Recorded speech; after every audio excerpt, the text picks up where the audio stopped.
The Shark Deck. John Mulaney's new special, Baby J, is out on Netflix today. Hi, I'm Johnny Mac with your daily comedy news. Mulaney told people that he had COVID at one point. He said, I got to say, I didn't experience the pandemic the same way other people did. Mulaney was on with Theo Von's podcast and said, I didn't know the nasal swab hurt until after I got sober. I got to remember to download that episode. I will do that right now. Done. Speaking of podcasts, Sam Morril was asked who his favorite guest on the We Might Be Drunk podcast has been, and Sam said, so many have been great, but people love the Bill Burr episode. He was really calm, which is rare for Bill. He's always been nice to me, but there are clips of people setting him off, and you don't want to be one of those. He doesn't drink, but he loves milkshakes and cigars, so we did that, and I think it put him in a good mood. Who are your comedy heroes, Sam Morril? And he said, Rodney Dangerfield really made me love comedy. He was a machine gun, relentless, hilarious, and also self-deprecating. Back to School was, to me, the funniest movie ever, joke for joke. Every character just serves to set up his jokes, and that, to me, is already hilarious.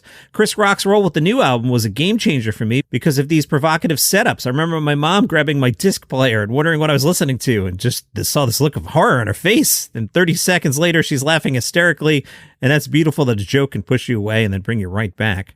Sam Morril, have you ever gotten a drink or share a meal with one of your idols? Sam said, I got to open for Adam Sandler, and that was pretty insane. We're just hanging out after the shows, eating steak. He's as cool as you would hope he would be. I'm like, wow, you made me so happy as a kid, and you still make me happy. That's kind of a beautiful thing. I was on the road recently in St. Louis, and Chris Rock was in my hotel. He hung out for a while. It's kind of cool to be like, oh, just me and Chris Rock passing through Missouri. What'd you guys talk about? A lot of comedy, philosophy, and stuff. When he says something, you listen because it's Chris Rock. Everything he says is absolute. That's how his mind works. That's how it is. Even when you don't agree with it, you're like, well, that was really well worded. A lot of Ray Romano press lately because of the new movie. One of the questions being asked is, could we get a reunion of Everybody Loves Raymond? Show creator Phil Rosenthal says, here's what I really can't believe. I pitched now to a couple different places. We can do a reunion special. We could tell stories of the things that happened to us all at home and then show a clip of the Raymond episode. And I think it'd be entertaining and funny. And you get a chance to catch up with the cast as they are now. And it seemed to work for friends and no takers. Not yet. Maybe someone will say, hey, this seems like a no-brainer. I think people like the show. I think they'd like to see the cast together. Again, I think they'd like to revisit some of the highlights and outtakes from the show. There's no rhyme or reason to anything. If they see money, they go for the money. If they see demographics they want, they go for that. I'm not singling out any network. There are plenty of entities who've been involved with that show that could do a reunion show or a special, which certainly doesn't cost as much as producing a real episode of a show. It's people sitting in chairs, and then you have clips. But what about a proper reunion? Patricia Heaton told Us Weekly in 2018, and she nails it here. I don't think it's possible now with Peter Boyle and Doris Roberts gone. It just wouldn't be the same show. Yeah, I don't know what Everybody Loves Raymond would be without the parents' dynamic. And you don't want to do like Raymond the Next Generation and cast Ray and Deborah in the like parent roles. That'd just be stupid. Don't do that. Leave it alone. Good show. We can watch the reruns. When Patricia Heaton was first cast on the show, she joked about having to kiss Ray Romano and said, that's how desperate I was for a job. I don't know who that guy is in the corner, but if I have to kiss him, I'll do it.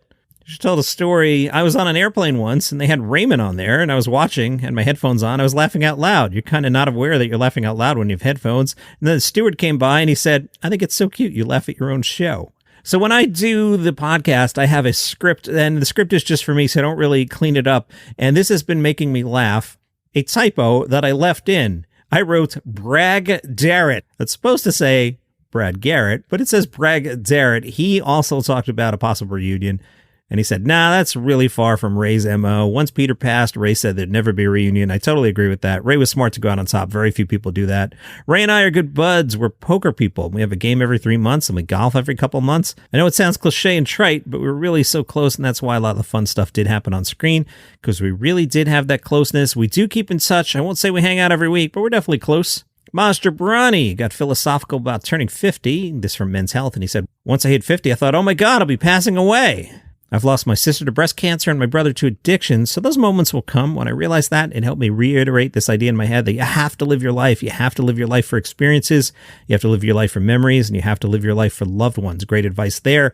Maz, cool guy. Met him once, I think, in Montreal, maybe twice. I might have met him at Sirius proper in New York City as well. But I always enjoyed my time with Maz. And he said, a lot of the Iranian men that I know, or even some other immigrant men, they come from a very macho background. These immigrant cultures, I think, put a lot of pressure on men to answer and solve every problem. But the truth is, we can't, because we're mortal beings. We can't do miracles. Unfortunately, in our culture, it's not encouraged to seek help and talk to others. I'm always trying to understand the way I am.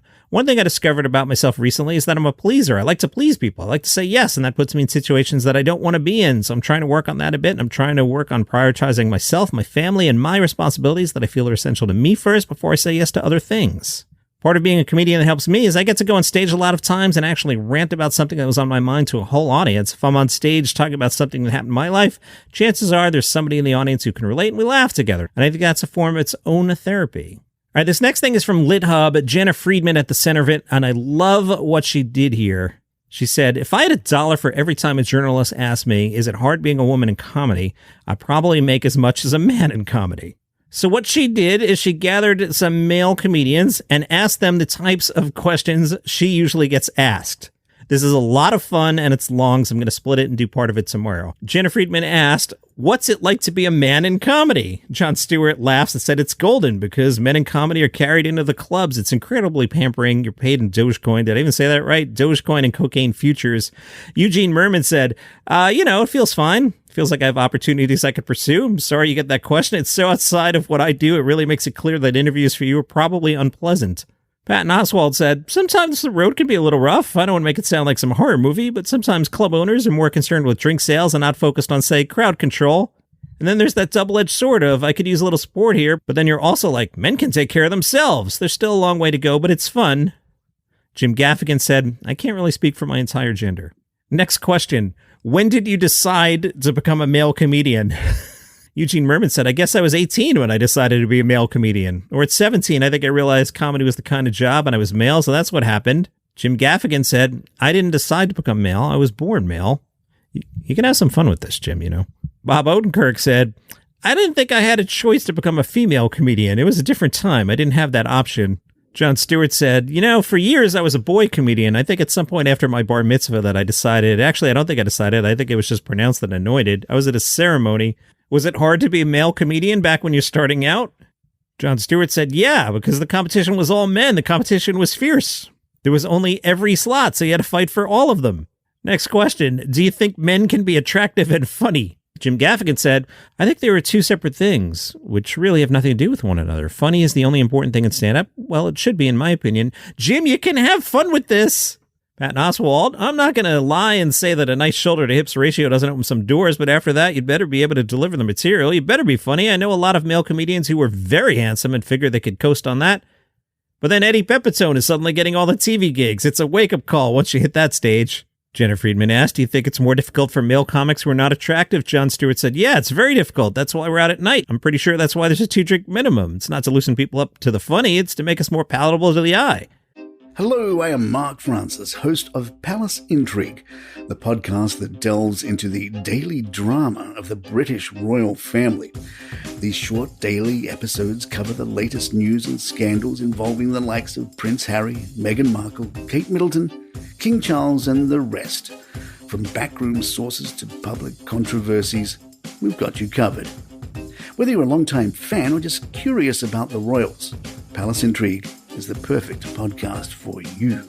So join us as we explore the lives, legacies, and dramas of the British monarchy. Subscribe now and never miss an episode of Palace Intrigue.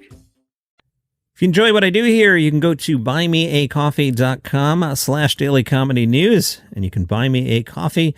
You can throw a couple bucks in the tip jar, $5 the suggested amount, and I'll take your $5. I'll go get one of these at the National Donuts chain. Still a lot of ice left. Usually the ice is gone by the time I record. Buymeacoffee.com/dailycomedynews.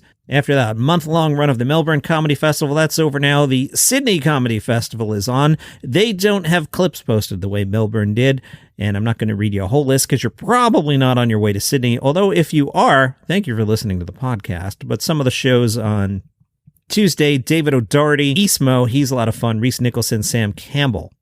Those are all good. Looking ahead to Wednesday, a lot more shows. Let's see what we recognize here. Sam Campbell again, he's really good. No names that I know here. Some repeats from Melbourne, but I tell you, Sydney Comedy Festival, your website loads nice and fast. Melbourne folks, hire the number 3 person away from the Sydney Comedy Festival and have them do your website. Laugh Button asked Big Jay Oakerson, who to you are the ultimate comics? Great question. Big Jay said, there's 2 that always come to mind. Patrice O'Neal, and Dave Attell. He also added Greg Giraldo, because he was always bordering mainstream success, but he never quite got there. But he was revered among comics and audiences. Comics were like, damn, man, this guy's good looking and fantastic at comedy. Patrice, unfortunately, he got his legacy cut short. It's crazy to think that I'm years older than he was when he died. He'd be 52. We have the same birthday. I'm 45. He would have probably been one of the most elite comics. He probably wouldn't have broken through with mainstream success, but he would have been very successful in his universe for sure, and wealthy, I'm sure, I hope. And Dave Attell is a machine of comedy perfection. The way he does it is amazing.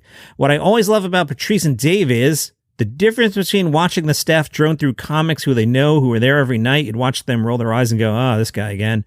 But then they all stop working and sit down, and young comics come in the room. Some huge comics come in to watch them perform. And I was like, that's what I want to aspire to do. I want people who are bored with comedy go, I'll take a peek at this. It's awesome being a comics comic. The respect from others is so huge. But financially, I want to be a people's comic. I started comedy with Kevin Hart. I definitely want Kevin Hart's belongings, his bottomless Joe, but in the limited time that I've spent with him in the last decade, it looks like it's a lot. I don't want everything in my life to be private, because if I want to go to a movie, I have to go to a private movie theater or something, or screening. He couldn't take his kids to a fair down the street and go on the Tilt-A-Whirl, cause a major problem. If I go to Carnival, I'd get noticed. Well, the carnies would probably recognize me. I might get recognized a handful of times, but I could walk through the airport by myself. And if I took 3 pictures in one airport trip, I'd be like, wow, that's a lot of pictures for an airport trip. Speaking of Kevin Hart and fairs, he will be playing the 2023 San Diego County Fair. This year, the fair runs June 7th through July 4th. The theme, Get Out There. And from Yahoo, Jack Whitehall recalled the time he bombed so hard at a private comedy gig for King Charles III. He told James Corden that he was not invited to the coronation. By the way, full coverage of the coronation on Palace Intrigue. That's a podcast in which I'm the writer. We talk about the British royal family. Palace Intrigue, wherever you get your shows. Jack Whitehall not invited to the coronation of King Charles coming up on May 6th. He said, I went out there and they were sat, King Charles and Camilla in the front row, in thrones, literally in thrones. I had no microphone, so I was literally the court jester for half an hour. I did a lot of jokes about Kate Middleton because she'd been at my school and I was referring to her as the one that got away, and he didn't like that at all. I literally bombed so hard, and afterward I had to meet with him and I had to bow, and he said, yes, well, I think next year we might try a magician. That's your comedy news for today. Follow the show for free on Apple Podcasts, Spotify, YouTube, wherever you get your shows. See you tomorrow. Once in a generation, a new British royal dynasty takes shape. Hi, I'm Mark Francis, host of Palace Intrigue, a daily podcast about the royal family, and the only place you can get all the news, gossip, and updates from inside and outside the palace. From Harry and Meghan in California to Kate and William in the UK, along with King Charles, Queen Camilla, Prince Andrew, and the whole cast of characters. This coronation will be one for the ages, and we'll bring you every detail on every moment in just a few minutes, every day. Hear Palace Intrigue on Apple Podcasts, Spotify, YouTube, or wherever you get your podcasts.